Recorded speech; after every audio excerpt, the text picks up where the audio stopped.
오늘은 죽은 후의 부활이라는 제목으로 말씀을 드리겠습니다. 죽음이 끝이 아닌 사람들에 대한 이야기가 되겠습니다. 성경 말씀은 누가복음 21장 1절에서 6절입니다. 누가복음 24절 1절에서 6절. 안식 후 첫날 새벽에 이 여자들이 그 준비한 향품을 가지고 무덤에 가서 돌이 무덤에서 굴려 옮겨진 것을 보고 들어가니 주 예수의 시체가 보이지 아니하더라. 이로 인하여 근심할 때에 문득 찬란한 옷을 입은 두 사람이 곁에 섰는지라. 여자들이 두려워 얼굴을 땅에 대니 두 사람이 이르되 어찌하여 살아있는 자를 죽은 자 가운데서 찾느냐. 여기 계시지 않고 살아나셨느니라. 갈릴리에 계실 때 너희에게 어떻게 말씀하셨는지를 기억하라. 아멘. 예수님 순환은 예수님께서 죽으시기 전에 이 땅에서 보내신 그 마지막 한 주간 동안 본격적으로 겪으셨습니다.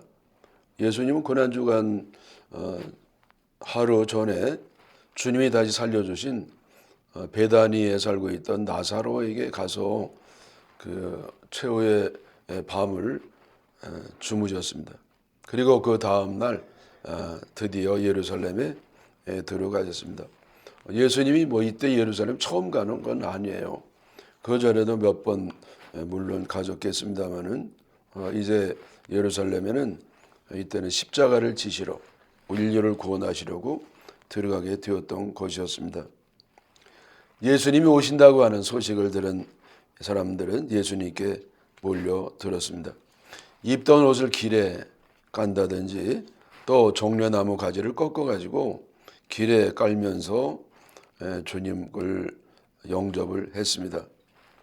그들이 한 행동은 바로 이 카페트 대용으로 참 너무나 존귀한 사람을 환영할 때는 이렇게 이제 카페트를 까는데 카페트가 없죠. 그러니까 자연 친화적인 물질을 가지고 주님을 이렇게 영접을 했던 겁니다. 많은 사람들이 행진하시는 예수님의 그 앞뒤 그 옆으로 에워싸면서 환호성을 질러댔습니다. 호산나 다윗의 자손이여 찬송하리로다. 저들이 예수님을 이렇게 대환영하고 경배 찬양하면서 주님을 열렬하게 환영을 하는 참으로 이제 참 우리 마음이 흐뭇해지는 그런 광경이 되겠습니다. 그러나 우리는 이 군중들을 믿을 것은 못 됩니다. 왜냐하면 그들은 불과 일주일도 안 되어서 예수님을 십자가에 못 박으라고 소리를 질렀기 때문이었습니다. 이들이 예수님을 그렇게 환영하다가 배신한 이유가 뭡니까? 그것은 왕으로 오신 예수님이 자기 유대 나라를 로마의 압제로부터 해방시켜 주리리라 기대를 했었지만은 무기력하게 붙잡히는 것을 보고 실망을 했기 때문이었습니다. 예수님이 이렇게 예루살렘에 입성하실 때 특이한 건 뭐냐면은 나귀를 탔다는 것이죠. 그 나귀도요, 보통 나귀가 아니라 새끼 나귀를 탔습니다. 대개 위대한 사람이나 권세 있는 사람은 말이나 마차를 타고 행진을 합니다. 그러나 예수님은 세상을 구원하실 왕 중에 왕이셨기 때문에 말이나 마차를 타는 것이 너무나 마땅했던 것이었습니다. 그럼에도 불구하고 예수님이 나귀 새끼를 탔다고 하는 것은 참 지배하거나 군림하는 왕으로서가 아니라 낮고 천한 마음으로 오셨기 때문에 그렇게 겸손한 모양을 입으시게 되었습니다. 하나님 말씀을 가르치던 예수님은 무교절 첫날 목요일이 되셨을 때에 제자들과 함께 최후의 만찬을 하셨습니다. 그리고 식후에는 겟세마네 동산으로 올라가셨습니다. 겟세마네 동산에서 예수님은 땀방울이 핏방울이 될 때까지 그렇게 기도를 몸부림치면서 하셨습니다. 아버지여, 할 수만 있으면 이 잔을 내가 마시지 않도록 해 주시옵소서. 그러나 나의 원대로 하지 마시고 아버지 뜻대로 하시옵소서. 여기에 우리 기도의 표준이 있습니다. 시작은 자기의 소원을 이루지만은 그러나 마지막은 하나님의 소원이 이루어지도록 기도하는 것, 그것이 참 성도들의 기도의 결론입니다. 나에게 원치 않는 일이 생겨도, 고통이 있다 할지라도 하나님의 뜻이라고 하면 기어이 그것을 받아들이는 성숙한 성도들의 기도로 갈 수가 있겠습니다. 기도가 마쳤을 때에 가룟 유다가 대제사장과 장로들로부터 파송된 그 무리들을 이끌고 예수님께 다가왔습니다. 이때 예수님을 보호해 드려야 할 제자들은 다 도망가 버렸습니다. 왜 도망갔습니까? 우리가 짐작하겠지만은 자기들도 예수님처럼 붙잡혀서 죽을까 봐 겁이 나서였습니다. 좀 이해가 가는 장면이죠. 왜냐하면 우리도 만약 그런 똑같은 상황이 있다고 하면 우리도요, 뭐 제자들보다 더 빨리 도망갔을 것이기 때문입니다. 그러나 제자들은 그렇게 해서는 안 됐어야 했습니다. 체포된 예수님은 먼저 어디로 갔습니까? 대제사장 가야바 저택으로 끌려갔습니다. 한밤중에서부터 새벽까지 예수님은 산헤드린 공회 법정이 아니고 가야바 개인 집에서 재판을 받으셨습니다. 여러분, 이것도 잘못된 거죠. 재판은 법정에서 받아야죠. 근데 왜 개인 집에서 받아요? 제사장 집. 변호인도 없었고 아무런 증거도 없이 예수님은 신성 모독죄라고 하는 중형을 선고받으셨습니다. 근거가 어디 있어요? 증거가 없지 않습니까? 근거가 있다고 하면 성경에 나오는 건 뭐냐면은 예수님이 성전을 헐고 사흘 만에 다시 짓겠다고 한 그 말이 신성 모독이 됐다는 거예요. 어떻게 하나님의 성전이 무너졌다고 얘기할 수 있냐, 그 말이었죠. 또 하나는 마지막 때에 예수님이 권능의 보좌에 있으시다가 구름 타고 오시겠다고 하는 아주 저들이 듣기에는 황당무계한 그런 말씀을 하셨다는 것이었습니다. 중요한 소속권은 이틀 이상 재판해야 된다고 하는 법이 있었다고 그래요, 이 당시에. 그럼에도 불구하고 예수님에 대한 재판은 아주 속전속결로 하룻밤 사이에 이루어졌습니다. 그리고 형 집행도요, 적어도 몇 주, 빨라야 몇 주 아니면 몇 달, 몇 년이 걸려야 되는 것인데 예수님은요, 하여튼 새벽에 언도를 받으시고 그날 오후에 바로 집행이 되었습니다. 하여튼 이렇게 빨리 된 적이 없습니다. 이러한 불법적인 재판에 대해서 예수님은 이런 반구 이의를 제기하지 않았습니다. 그 이유가 뭡니까? 그것은 인류 구속 사역을 이루기 위해서였습니다. 가야바가 예수님을 신문하는 동안에 베드로는 어디 있었습니까? 바깥 뜰에 있었습니다. 근데 그때 그 종들이요, 이 베드로를 알아봤습니다. 예수님과 동행한 제자였다고 그 신분이 발각이 되니까 예수님은요, 3번이나 예수님을 부인했습니다. 그때는 새벽 시간이었기 때문에 닭이 꺾여 우는 소리가 들렸습니다. 베드로는 닭 울기 전에 3번 나를 부인하리라, 예수님이 하신 말씀이 생각이 나서 밖으로 나가서 심하게 통곡을 했습니다. 다른 제자가 다 떠나도 나는 끝까지 남겠습니다. 큰 소리 치던 베드로가 이렇게 예수님의 예언하신 것처럼 예수님 한 번도 아니고 딴 사람도 아니고 그냥 여종이 말하는데도 배신해버리고 말았습니다. 여러분, 이것이 연약한 인간의 모습입니다. 얼마 후 예수님은 총독 빌라도에게 인계가 되었습니다. 만약에 종교 재판에서도 사형 판결권이 있었다고 하면은 예수님에게까지 이 빌라도 법정까지 예수님이 인계되지 않았을 겁니다. 왜냐하면 이 사형 판결권은 로마 정권에만 있었기 때문입니다. 그래서 로마 정부에서 파송한 총독 빌라도에게 예수님이 이제 인계가 되었습니다. 자, 여러분, 이제 빌라도가 예수님을 맡았습니다. 그래서 이 빌라도가 예수님을 이렇게 신문해 보니까요, 죄가 없습니다. 빌라도는 아마 이때 짐작을 했을 겁니다. 이거 자기들 재판 문제 가지고 골치 아프게 나에게 또 왔구나. 그래서 몇 마디 물어보니까 예수님은 전혀 죄가 없으셔서 석방하려고 했습니다. 그러나 이 빌라도는요, 구경하던 사람들이 악을 쓰고 예수님을 십자가에 못 박으라고 소리를 지르는 바람에 예수님께 십자가라고 하는 극형 십자가 사형 언도를 하였습니다. 빌라도가 예수님을 극형에 처한 이유가 뭡니까? 우리가 추측하는 것처럼 민심을 얻기 위해서였습니다. 만약에 재판 후에 그 후유증으로 밀란이 일어나거나 로마 황제에게 상소를 올리기라도 한다고 하면은 자신의 위치가, 지위가 위태로워질 수 있다고 하는 우려 때문에 결국은 민원에 따라 부당한 판결을 했던 것입니다. 여러분, 당리당략에 치우치는 것이 정치입니다. 여러분, 이 정치가들은요, 말은 참 국민을 위하여, 근데 국민을 위하라는 말은 너무 잘해요. 여러분, 그래서 국민을 위하라고 말 잘하는 사람이야말로 국민을 안위하는 사람일 가능성이 대단히 높지 않습니까?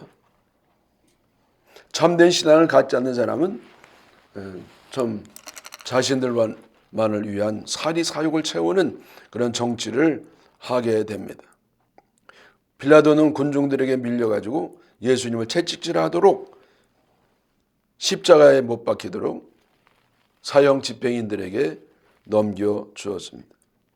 그러면서 우리가 너무나 잘 알죠. 베드로가 이제 이 빌라도가 손을 씻는 겁니다.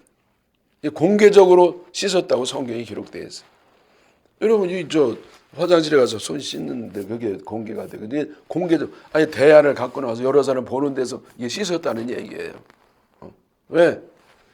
이 무고한 사람이 십자가 죽었는데 저 귀신이라도 돼가지고 만약에 피해에 대한 복수가 일어나면 나는 상관없다.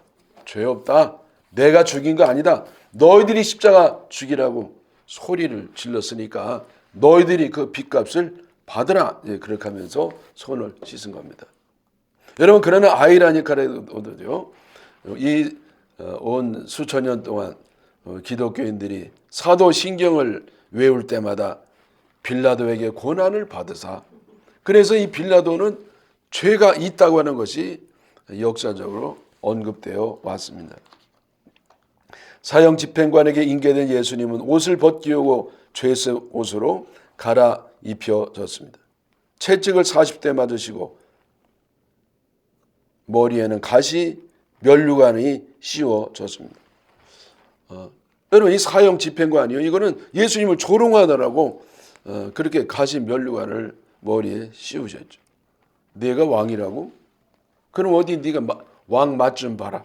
그리고 이 가시로 된 면류관을 그냥 예수님 머리에 콱 씌우니까 이 머리에서 피가 나지. 그리고 채찍을 맞으셔가지고 또 피가 철철 흐르고 또 났습니다. 그 외에 예수님은 골고다 언덕으로 올라가셨습니다. 여러분, 골고다라는 뜻은 뭐냐면 성경에 해석이 다 나와요. 해골이란 뜻이라는 거예요. 해골. 거기는 해골이 즐비한 그런 데라. 다시 말하면 공동묘지자가 아니었는지 참 추측이 됩니다. 골고다로 올라갈 때 예수님은 자꾸 넘어지셨습니다. 밤새 잠도 주무시지 못하고, 그리고 머리에서 흐르는 피, 그리고 이 등에서 흐르는 피 때문에 몸은 피범벅 만신창이가 되어 있었습니다. 그리고 자기가 매달릴 그 아주 육중한 십자가까지 짊어지고 가니까 기진맥진할 수밖에 없었습니다. 그래서 이 구레네 사람 시몬, 흑인입니다. 아프리카 사람이니까. 그래서 흑인이 6월절 축제 성지 순례를 하다가 예수님이 이제 십자가에 달려 돌아가시는 그 광역을 무슨 그것도 구경났다고 구경하다가 결국 십자가를 재수없게 지게 됐습니다. 그러나 여러분 놀라운 사실은 억지로 진 그 십자가를 졌던 구레네 시몬이요 나중에 초대교회 아주 훌륭한 지도자 감독이 됐다고 하는 그 전해낸 내류가 있습니다. 그리고 성경에 보면은요 그 후손이 교회에서 아주 좋은 성도 지도자로서 참 이름이 기록되어 있는 것을 볼 수가 있겠습니다. 골고다 이르 예수님은 양 손이 벌려지고 양 다리가 포개져서 대못이 박힌 이후에 십자가에서 7시간이나 매달려서 극심한 고통을 겪으시다가 돌아가셨습니다. 여러분 십자가 이 폐 위에는 죄패가 있어요. 거기 우리가 늘 인이라고 읽잖아요. 여러분 그게 무슨 뜻이냐면요. 유대인의 왕이라는 뜻이에요. 내가 유대인의 왕으로서 그 죄로 죽임을 받았다는 겁니다. 여러분 그래서 예수님의 십자가에 달려준 그 죄명이 뭐냐? 그것은 뭐냐면요. 내란 우두머리죄예요. 내란 우두머리죄로 예수님이 참 로마 황제를 거역하고 자기가 왕이 되려고 말도 안 되는 억울한 죄를 뒤집어 쓰고 죽으시게 되었습니다. 여러분 극악무도한 지은 죄를 사형수는요 죽을 때도 극형에 처해지지만은 죽은 후의 처리도 참으로 비참하기 짝이 없습니다. 제대로 시신을 처리해 주지 않습니다. 그냥 구덩이를 대강 파가지고요. 그 파기도 싫으니까 그냥 얇게 파가지고 얕게 파서 혼자 넣는 것도 아니에요. 몇 사람씩 때로는 수십 명씩 그냥 한꺼번에 뒤집어 놓고요. 대충 흙을 덮어버리는 그러한 죽은 후의 뒤처리를 받게 되었습니다. 그러나 여러분 예수님은 그런 취급을 받지 않으셨습니다.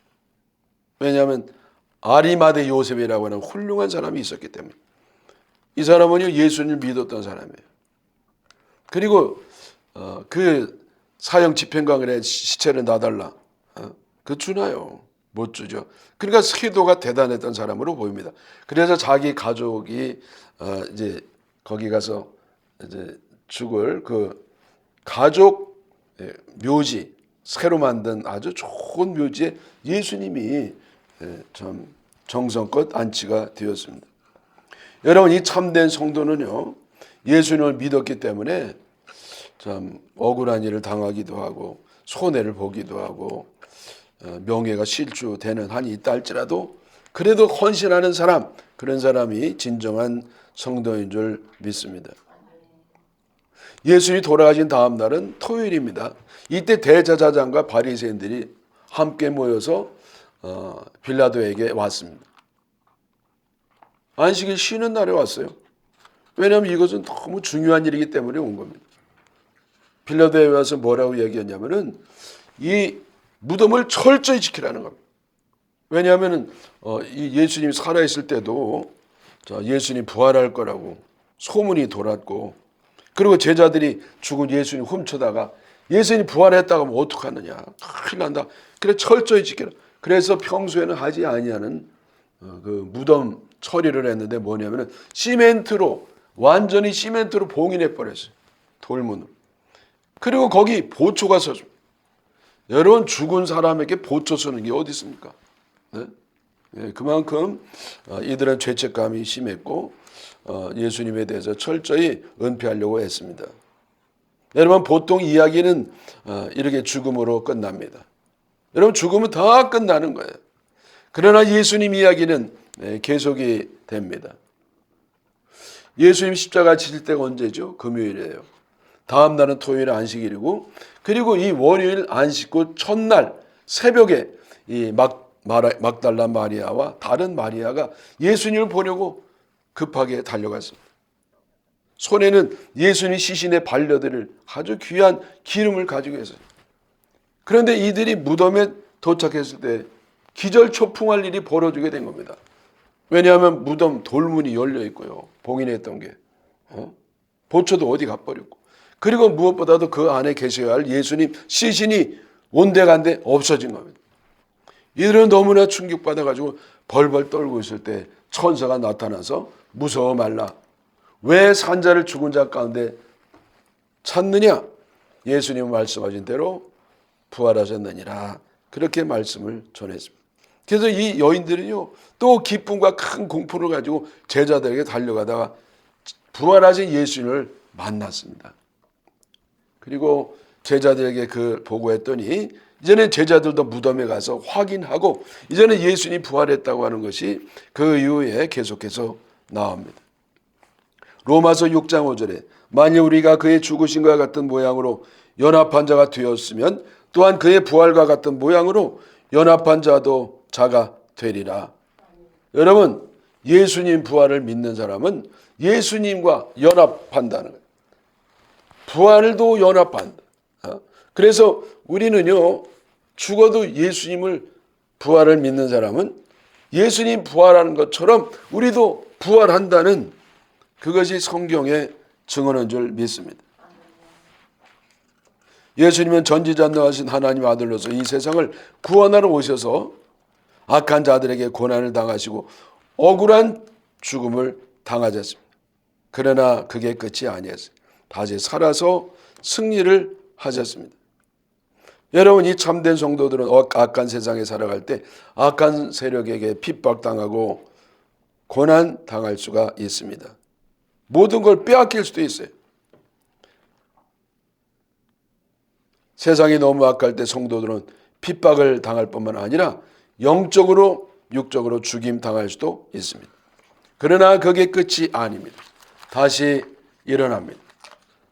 여러분, 요즘은요, 말세는 본격적인 말세는 아니다 할지라도 말세의 초입세는 들어온 것 같습니다. 이 세상을 볼 때 너무나 어둠이 짙게 깔렸습니다. 잘 소망이 보이지를 않습니다. 악이 선을 짓누르고 활개를 칩니다. 많은 사람들이 진리보다도 거짓을 믿습니다. 정의보다 불의를 따라갑니다.